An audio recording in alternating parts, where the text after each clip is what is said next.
Hi again, those of you walking in late and or in the annex. Great to see all of you. Sorry we don't have a better seat, but we're really happy that you're here. My name is John Mark again, and if you're new or visiting, our church is built around this very simple idea of practicing the way of Jesus together in Portland. So what that looks like is every few months we take on a practice from the life and teachings of Jesus of Nazareth, and we adopt it as our own. We adapt it to our stage of life, our gender, our Enneagram number, all of that stuff, and we work it out because we believe the way of Jesus is exactly that. It's a way of life. And we do this to become more like Jesus, to be with Jesus, and to live the way that he would live if he were us. And last week, we kicked off our spring practice of naming your stage of apprenticeship, which is an attempt at spiritual cartography, an attempt to map the spiritual journey. Part one, if you were here, was an overview of a stage theory paradigm that is ancient, goes all the way back to at least the 2nd century, if not the 1st, called the 3 ways. And it's awakening, which is essentially a pre-stage, where you come awake to the reality of God and to your own soul in a culture that is asleep. Come awake to the spiritual in a culture that is locked into the material. Then you begin on what the ancients called purgation, and then illumination, and then the end goal is what the ancients called union. And we left off last week with this very simple idea that the end goal of the spiritual journey is, in a word, love. To live in the love of God for you and to pass that love on to all others, which means that every step forward on the spiritual journey is a step in the direction of love. On that note, Bernard of Clairvaux, who at the turn of the 1st millennium wrote an essay called On the Love of God, in which he laid out his adaptation of the 3 ways paradigm, which is well known in his time and day. He said that on the spiritual journey, we pass through 4 stages of love, and I love this, no pun intended. Stage one, he called love of self, or Bernard called it immature love. And we all start here, and if you don't believe me, have kids, or parents, either, but kids for sure. I'm a little bit tired, sorry. And I've yet to meet a devoted humanist who was also a parent of a 2-year-old. I'm sure theoretically they exist, I just have yet to meet them. And then at some point, we mature past that to stage 2, love of God for self. Meaning we think we love God, and we kind of do, but what we actually love is the feeling that we get from God, or all the good things that we get from God in this life or in the life to come. And it's not all bad. Bernard called this prudent love.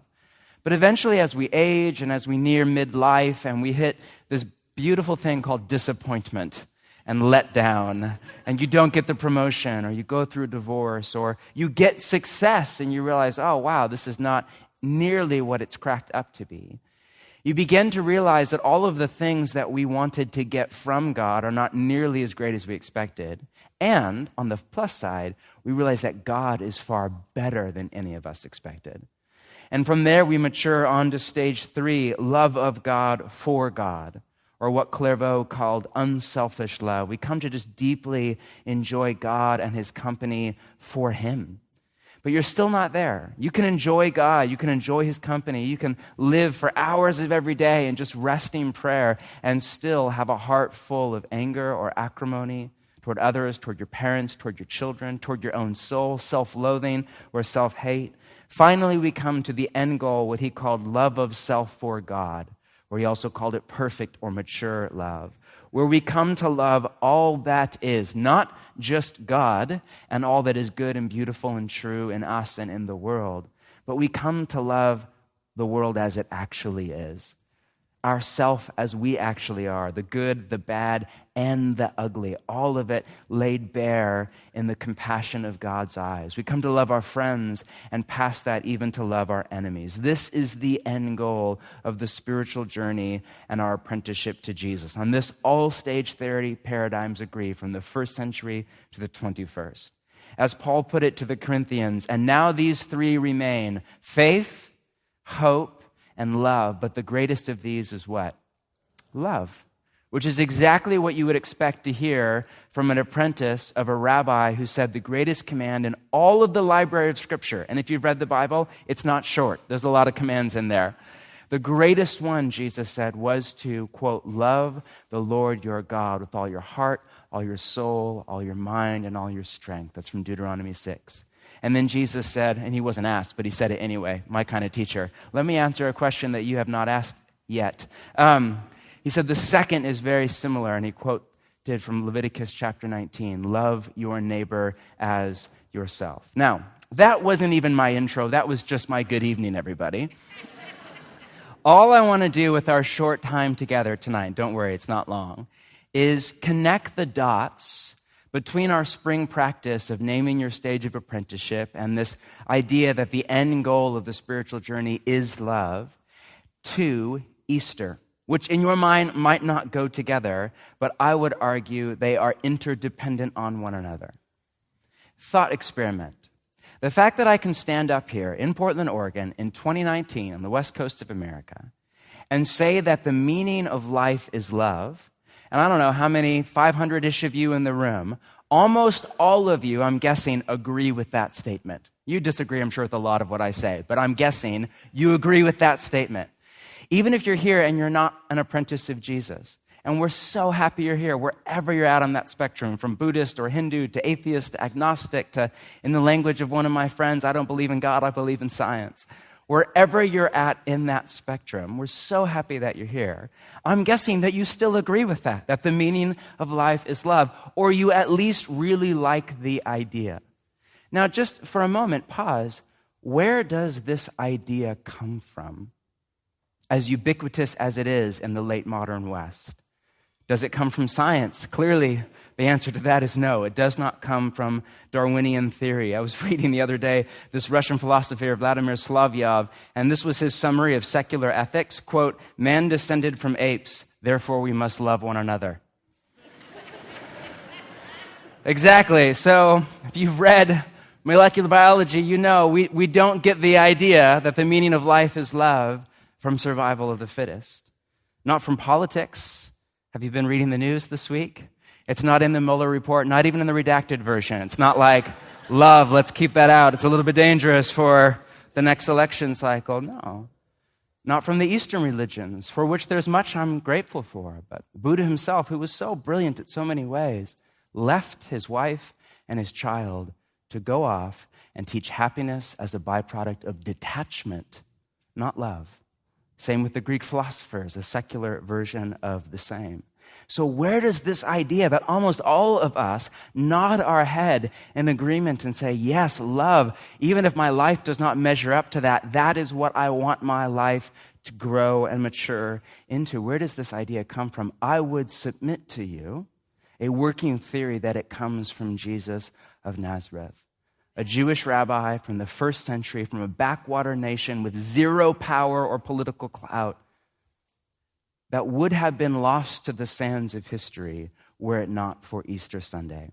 On that note, Luke chapter 24, just read with me and consider the story of Easter. We left off in verse 12 earlier. Let's pick up in verse 13. Now that same day, Easter Sunday, two of them in context is the apprentices of Jesus, and notice it's anonymous, which is from the writer Luke. It's on purpose. One of them is named in a minute. Scholars speculate it's a husband and wife, but there's no name here, and that's on purpose for you to read yourself in the story. It's any man, it's any woman. We're going to a village called Emmaus, about 7 miles from Jerusalem. They were talking with each other about everything that had happened, Jesus' death, the rumor that he was alive. Most people thought it was, quote, nonsense. We read that. As they talked and discussed these things with each other, Jesus himself came up and walked with them, but they were kept from recognizing him. He asked them, what are you discussing as you walk along? They stood still, their faces downcast, right? There's a sadness on the first Easter. One of them, named Cleopas, asked him, are you the only one visiting Jerusalem who does not know the things that have happened here in these days? So it's a little bit lost in translation to English over the centuries, but this is funny. This is Luke's attempt at humor, or an ancient form of it, irony. Jesus is the only one who knows the things that have happened there in these days. But I love that Jesus, and this is Jesus' sense of humor, he just plays along. What things? He asked. About Jesus of Nazareth, they replied. He was a prophet, clearly more than a teacher, powerful in word and in deed before God and all the people. The chief priests and our rulers handed him over to be sentenced to death, and they crucified him, a victim of religious violence, as our brothers and sisters in Sri Lanka were this morning. He is no stranger to that. But we had hoped, notice past tense, that he was the one who was going to redeem Israel, meaning the one there is language for the Messiah, the would-be king of Israel, come to usher in the kingdom of God, read, defeat the Roman Empire and set us free. In addition, some of our women amazed us. They went to the tomb early this morning, but they didn't find his body. They came and told us that they'd seen a vision of angels who said he was alive. Then some of our companions went to the tomb and found it just as the women had said, but they did not see Jesus, and it's clear that the two here do not believe. He said to them, and this is Jesus' harshest language in the Gospel of Luke, "How foolish you are, and how slow to believe all that the prophets have spoken.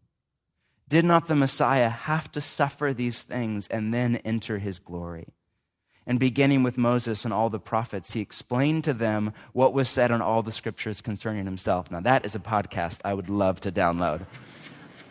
As they approached the village to which they were going, Jesus continued on as if he were going further. But they urged him strongly, "Stay with us. It's nearly night. The day is over." He went in to stay with them. When he was at the table with them, and this is just rich and symbolic language for the Lord's Supper, he took bread, gave thanks, same language used a few chapters before for the night before his death, broke it, and began to give it to them. Then their eyes were opened, and they recognized him. And classic Jesus, he disappeared from their sight. So Jesus. They asked each other, "Were not our hearts burning within us while he talked with us on the road and opened the scriptures to us?" The Belgian theologian Edward Schillebeeckx was once asked, if you had to pick one story or text from the Bible to name our cultural moment in the late modern West, what would you pick? And he immediately said, Luke chapter 24, the road to Emmaus. Notice the few similarities between their first century world and our 21st century world. First, they lost faith in Jesus, at least not in his life, but in his death and his resurrection, in Jesus as the Messiah, and with it lost hope. When Jesus died, their faith in Jesus as anything more than just a rabbi with some crazy ideas, but as the Messiah or the King of Israel, and their hope for the coming of the kingdom of God, all of that died with him. The key line is, quote, "We had hoped that he was the one." Two, the result was melancholy, confusion, and aimlessness.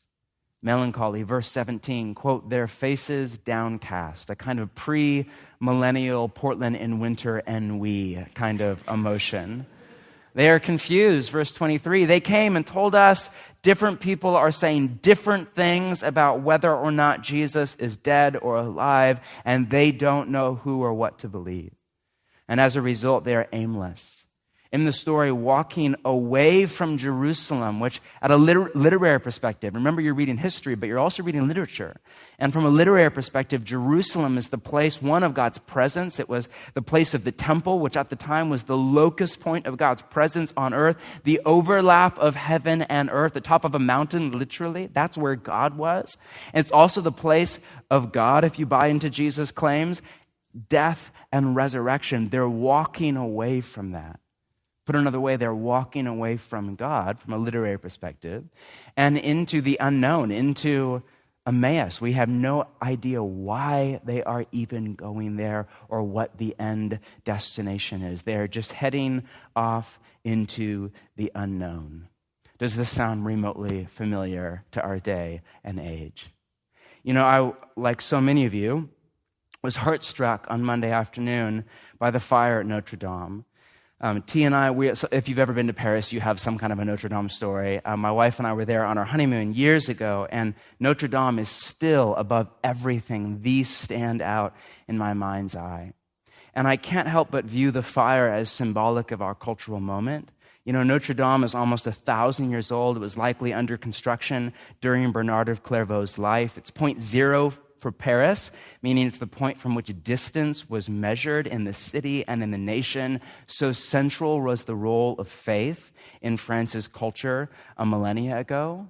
Now it is a burned-down tourist attraction and a lightning rod of socio-political tension on Twitter in the most secular country in the world. We think of, the Scandinavian countries as kind of the future of the West, but we forget they were some of the last to secularize, not until after World War II. They are the most communal of all the European nations, really some of the only to not buy into the radical individualism of the Enlightenment, and the first to now, or the last just now, to deal with immigration and the tensions of globalism. So really, France is a far better canary in the coal mine for what's ahead for the West as a whole, as it was one of the first, if not the first, to secularize. And so it's hard not to watch this tragic story unfold on the news and in your Twitter feed and think of it as a harbinger of the West as a whole.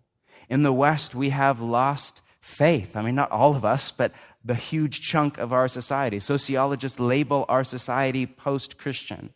I was reading a New York article on the fire in Notre Dame Tuesday morning, and this brilliant journalist had this throwaway line, quote, "Notre Dame was written at a time when people still believed in things like God, heaven, and hell." I thought, actually, a few people still do believe in things like God, heaven, and hell. But that casual brush aside of the faith of billions by an elite in a coastal city just like our own shows just how far we've come, at least if you live in a Portland or New York, you're educated, or that's your kind of reading material. Now, to say we've lost faith is very misleading. We actually have not lost faith. James Howler, in his academic work, Stages of Faith, which is the seminal work on developmental psychology, makes the point that faith is not a religious thing, it is a human thing, that we literally cannot live, you cannot navigate a single day without faith. You have faith in things as simple as your car or public transit or your Uber app to get you home or Trader Joe's to feed you dinner or whatever it is. You have faith in science, you have faith in education, you have faith in a book that you read or a podcast that you listen to or the New York Times or whatever your news choice is, or you have faith in God. It's not that we in the West have traded faith for science, as so many people assume, but it's that we've traded one system of belief in which there was a creator and a creation, there was God and the community of God, for another system of belief in which there's no creator, no creation, there's nature and the social animal. The problem with the emerging system of belief in the West is it has no meaning.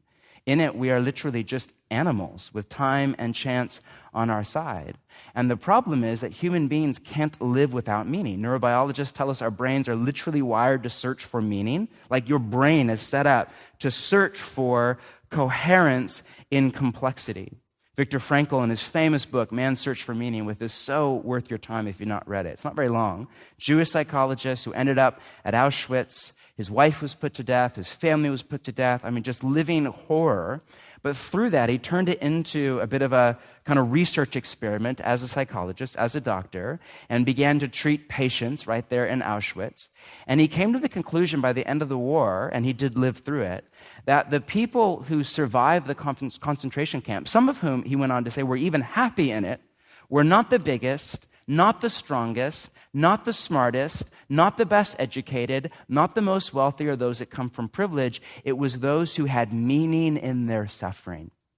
Those who had a responsibility, a sense of responsibility, and a commitment to live for something outside of their own survival. And he said, without that we die, literally or at least psychologically, whether you live in an Auschwitz or in a bougie apartment downtown. Now, to be fair, ethicists talk about the difference between discovered meaning and developed meaning. Discovered meaning is meaning with a capital N, meaning it's meaning that comes from outside of yourself. It's transcendent to our day, our age, our culture, our ethnic background, our gender, our social class, all of that. Now, this is a very unpopular idea in our society for all sorts of reasons. One, I think, from a cynical perspective, is we recognize that if there is one meaning with a capital M in life, then we are not free to do as we please.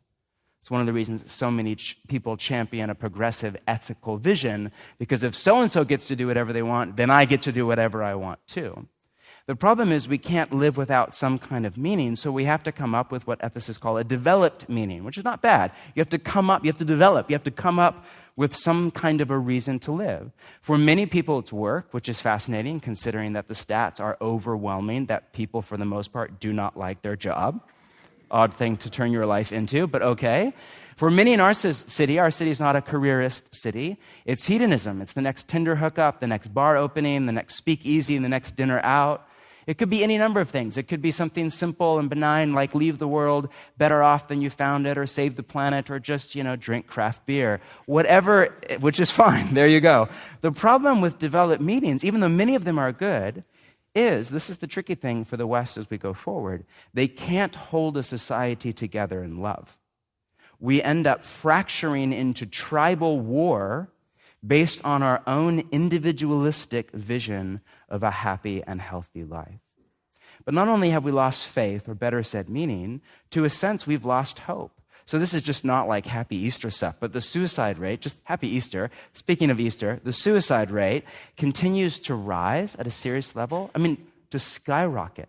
It's up 25% over the last 15 years, not to mention the number of people on antidepressants, which is now the second highest volume drug in the world, the number of people on psychotropics for anxiety.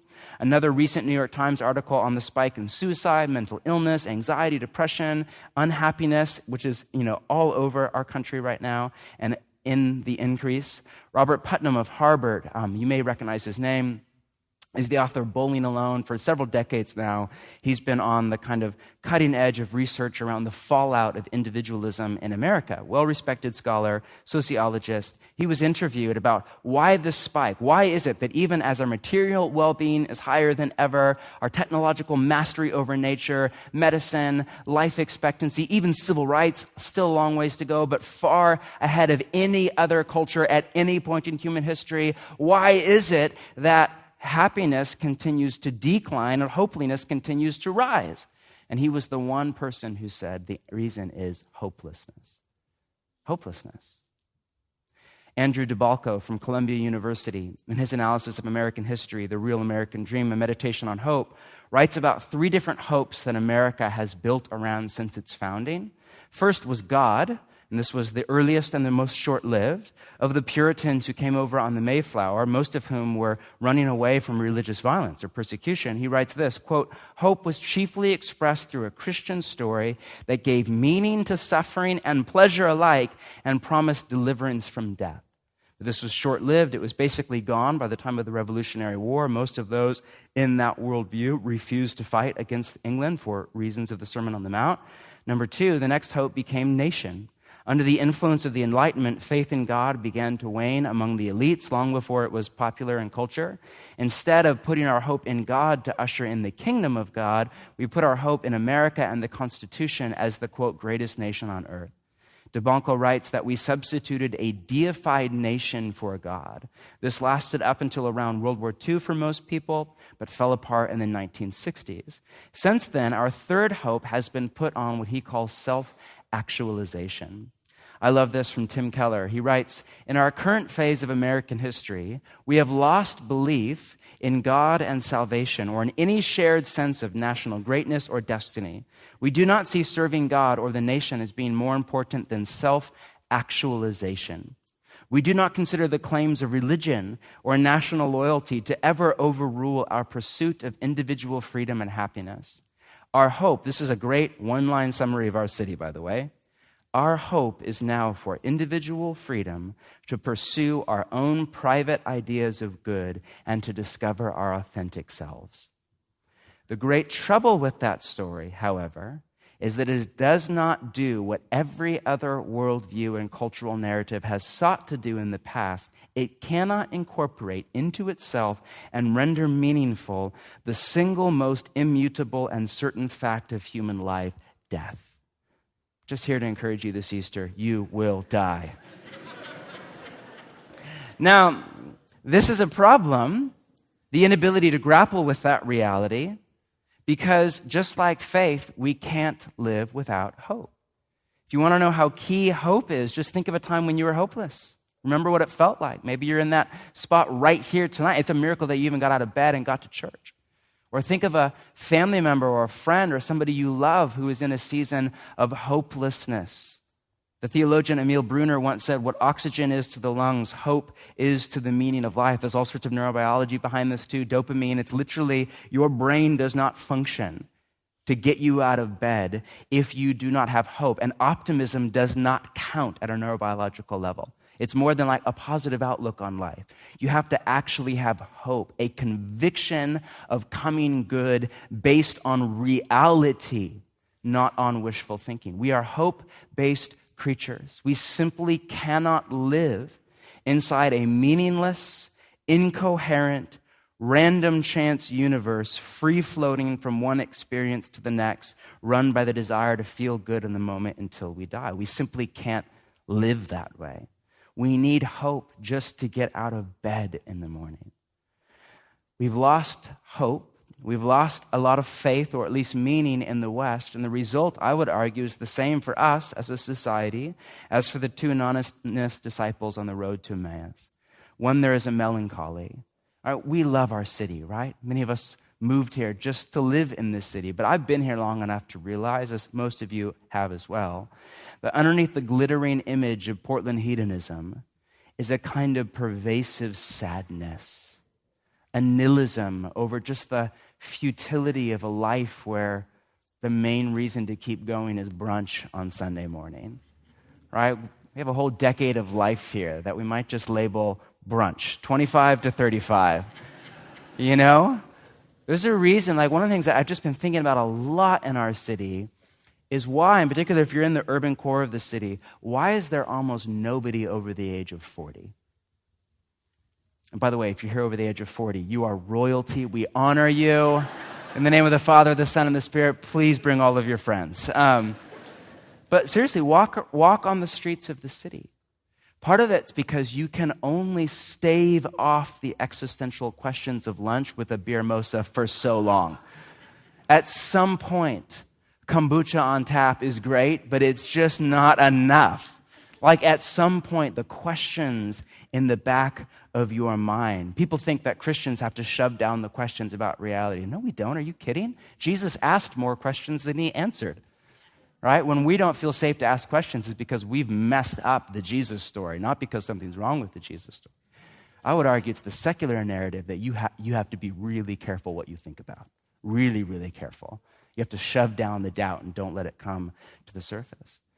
And many of us just can't do that very long. And so there is a sadness. And we're not immune to this as followers of Jesus, especially in winter. Like there is a sadness to life. There is a sadness to winter, at least for those of us that grew up in California. There is, trust me, all right? Some of that's just life, but there's a larger sadness underneath our culture. Two, there's a confusion, especially now with globalism, which I'm all grateful for, and the internet and free-floating ideas, which is great in so many ways. I can stand up here and tell you about Bernard of Clairvaux, who lived 1,000 years ago on the other side of the world.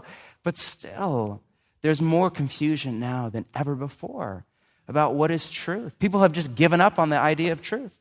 Right? Our whole city, what's the saying we hear constantly now? Find your truth. Last time I read a dictionary, that does not make grammatical sense. You put the pronoun your in front of the noun truth, and it's now nonsensical.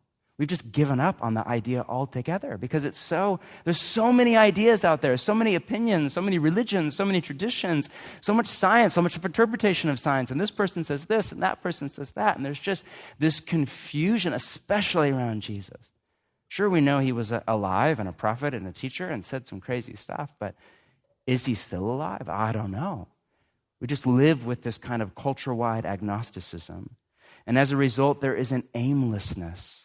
To our city in particular, so many people move here to get away from something. I literally have stopped asking people recently, so why did you move here? Because I've realized every time I create this awkward moment, because very rarely do people have an answer.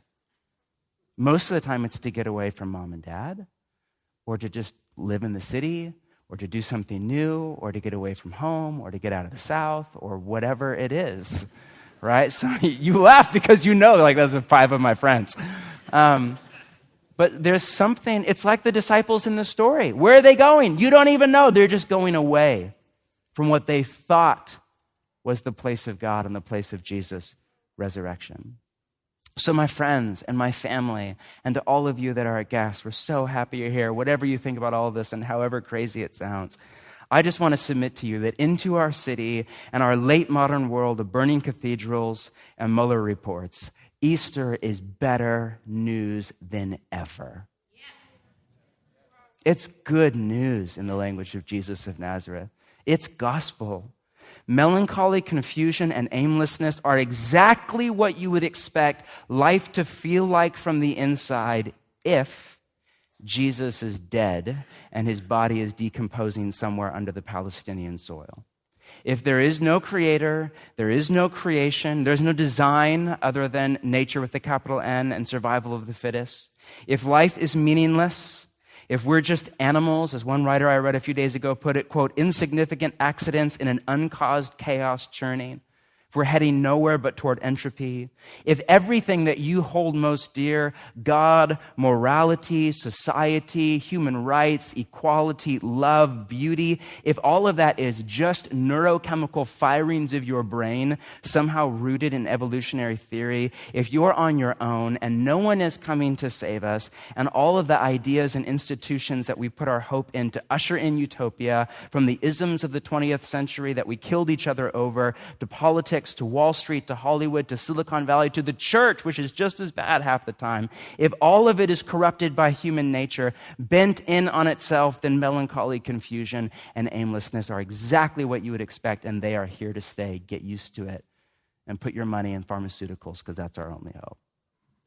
But if Jesus is alive and the tomb is empty and there's no body hiding in the desert sand, if Jesus is who he said he was, if he is not just a teacher, he was that brilliant mind, but if he was more a prophet, great, even more, if he was the embodiment of the God that he called Father, what we all ache for, the love of a parent, a God of love and compassion and hospitality. And if the kingdom of God, the life-giving presence and healing rule of God is here in part and it's coming in full, if Easter was the beginning of the end for death and entropy's reign, if the resurrection of Jesus is just the start of what's to come, the resurrection of all Jesus followers to live not somewhere up in the clouds with Michelangelo, but here in this earth, made new in an age of peace and justice and human flourishing, all in love. That, my friends, is good news. It's really good news. It means that we have faith in reality, not in a myth or a figment of our imagination. If Jesus had not come back from the dead, none of us would be here tonight. I mean, just not like it's ridiculous.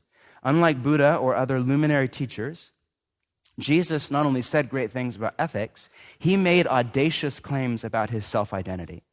He made audacious claims to be the Messiah, but not only that, the Son of God. Without Easter, he would be just another would-be Messiah, another Bar Kokhba, or more likely a failed Jewish freedom fighter that nobody ever even heard of, never wrote a book, never said anything worth writing down, lost to the sands of history. But because of Easter, something so radical. I mean, historians argue, I read one the other day, said if you can set aside the secular presupposition that dead people stay dead, which is a fairly decent presupposition that most of us hold, and contrary to popular opinion, people in the first century were actually just as aware of that as we are in the 21st century. Pre-science, pre the splitting of the atom, people were fairly aware that dead people stay dead. If you can set aside that presupposition, then most historians say there's just as much evidence for the resurrection of Jesus as there is for the fall of Rome or the rise of Caesar Augustus, or pick pretty much any event from around the same time in history. One of the many reasons is there's just no other logical explanation for what turned a whole bunch of Jewish monotheists who would not even bow down to an idol to turn around and start worshiping a Jewish rabbi as the embodiment of God. That was heresy, to the point that millions of them were killed for upwards of 400 years before it was legalized. There are letters in the New Testament written by Jesus' brothers. I have 2 boys. The oldest is down here. What would it take for Moses to believe that Jude was the son of God? It would take something crazy right? We were reading Jude last night in the New Testament, and we thought, man, what would it take for you to write a letter about your dead brother and say, actually, he's alive and he's the Son of God? My point is, we have a faith that is rooted in history. I love the Bible, and I trust it. My faith is not in this. I love the church in spite of the fact that I've been around it long enough to know all the good and all the bad. But this is not why I follow Jesus. Our faith is rooted in Jesus himself and in an event in time and space in the 30s AD in a hill outside of Jerusalem early on a Sunday morning when people went to anoint a body for burial and it was gone and nowhere to be found. Not in an ideology, not in an ism, not in an ethical vision. All of that stuff's in there, not in a book, not in a community, in a dead body brought back to life, and hundreds of people that were witnesses to Jesus alive from the dead, and almost all of whom died because they refused to recant, I saw Jesus after his death, and he was still alive. Man, that's a faith to live into. That's a trust to base your life on. Because of that, we have hope that this event that changed the course of history, because of that, we have hope that human history is going somewhere, that our life is going somewhere, that someone is out ahead of us, alive and well, and Lord over all creation. And through our pain and our setback and all the stuff that is heinous and not the will of God in our life, he is still there, out ahead of us, our champion to lead and guide us forward. That the story that started with Abraham and reached its zenith in the one true Israelite, Jesus the Messiah, that story still is not over, and the best part is still to come. So when politicians let us down, or when the government lets us down, or when the economy or our career lets us down, or when our church lets us down, or when I let you down, and I'm sure it's already happened, but if not, just hang out, it will. Or when we face suffering, or even death itself, we still get out of bed in the morning. Not because we believe that human beings can solve all the world's problems. We believe they can't because we are the main problem in the world, right? Put bluntly, the human heart is the main thing that's wrong with the world. But because we believe that Jesus can, and he has, and he will, and we are living proof of that. If Jesus can do a work in us, there's hope for the world. I am so far to go, and I'm so aware of that. But sometimes a thought experiment, I did it just this morning in church during worship by singing. I just imagine myself, who would I be without Jesus? Some of you are just really nice, happy people. You would, like, I think my wife, without Jesus, would just be really liberal, but pretty nice for the most part. You know? Man, this is me with Jesus. Can you imagine me without Jesus? Ah, horror. I mean, I would be so full of anger and rage and workaholism, burning through marriages, wreaking havoc in the life of my children, racked by mental illness. I know who I would be without Jesus.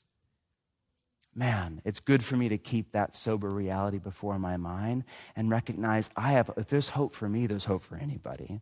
Right? If there's hope for you, there's hope for anybody.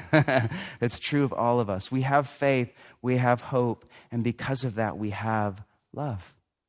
We follow a rabbi who, against evolutionary theory, against the happiness mantra of the late modern West, against the political survival of the fittest, said love is the meaning of life. To grow and mature, not only in the awareness of God's love for you, beautiful, but to let that love transform your mind and your entire body to where you become a conduit of that love for all, friend, family, and enemy. If you know anything about systems theory, philosophers point out that faith, hope, and love form an interdependent system. Every day as I read the news and watch our culture drift farther and farther away from Jesus and God, I can't help but wonder, without faith, and without hope, can there be love? I hope the answer to that question is yes, because we live in a secular city. But I'm actually not sure if the answer is yes. As I come to Easter this year, we come to this story every single spring. And it's just a great chance for us to reevaluate our life with Jesus in light of the resurrection. Let me just tell you the intersection of this story in my life this week.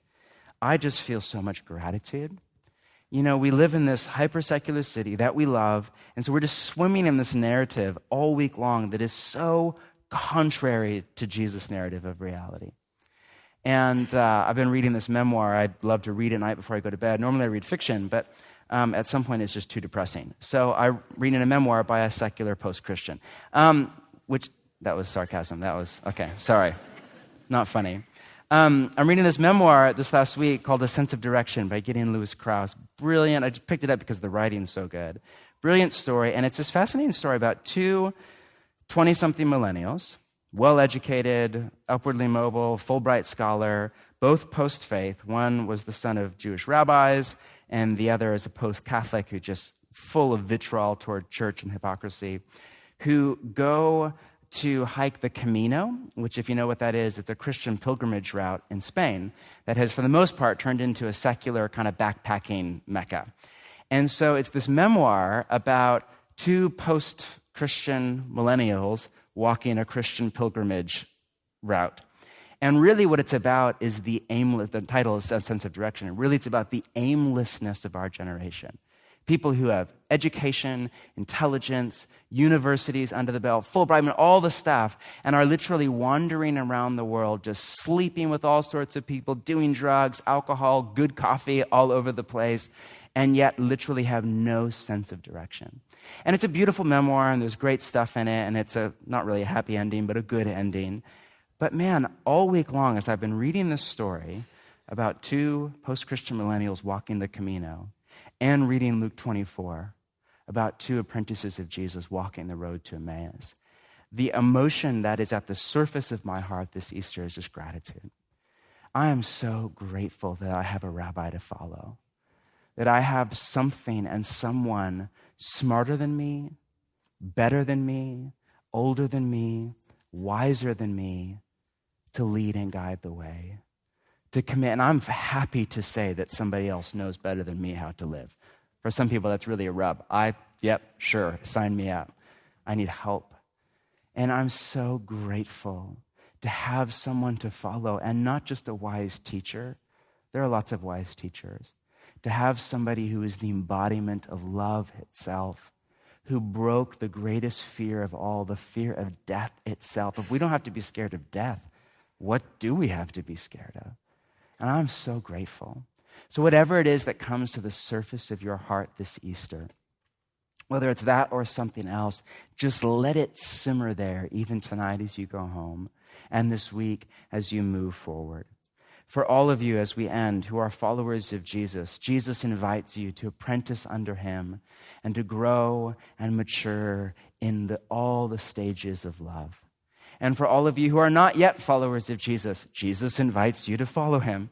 And we invite you to follow him along with us or so many other wonderful followers of Jesus in our city with all of our mess, all of our questions, all of our doubt, all of the stuff we get wrong.